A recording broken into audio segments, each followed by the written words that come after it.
Napakaganda talaga dito sa Boracay guys. Ay, sa Ate Tina yun, sexy talaga.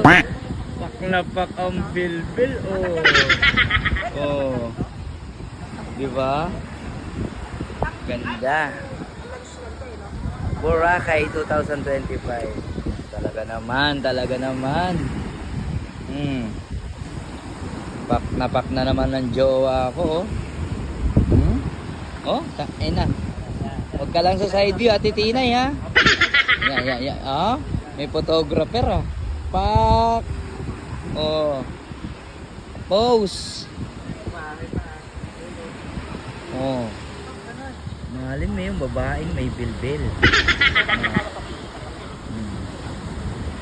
Ayun no. Pak na pak. Oh. Alam mo si Ate Tinay, kahit mabilbil yan, tignan mo naman yan, no? 6 anak. Oh, 6 anak, flawless. Makinis, maputi, matangkad, sangkapaw. Oh, ano naman yan, jowa kong yan. Kaya sa mga nagsasabing bakla si Ate Tinay, no? Mukha lang bakla, pero may 6 na anak. Pero kita mo naman, flawless. O, diba? Ang ganda.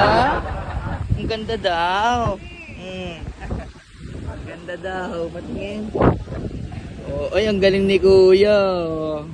Di ba kumpira yung lahat siya na? Ang ganda. Oo nga eh. Ha? Mas maganda ka sa personal kahit mabilbil ka, no? Kaya ano? Oo. Oo. Oh, portrait daw. Kamu naman yan, flawless yan. Walang buko dito, kuya. Na tinda ma'am. Naghahanap ng buko eh. Kaya buko ni Tinay.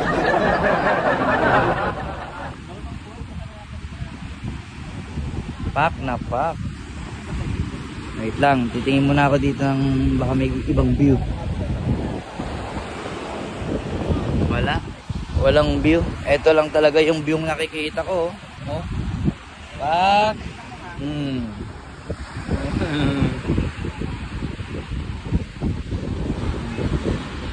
Yun, no?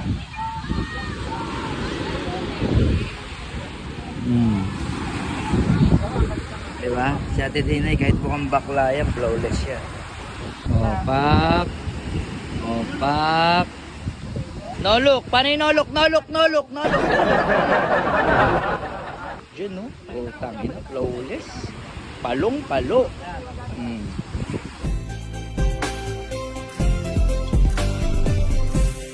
Di ko maipaliwanag ang aking nararamdaman. Okay na po, ganda. Ano tingin mo? Babae, bakla? Babaeng babae. Kahit saan, kuya, may pempong.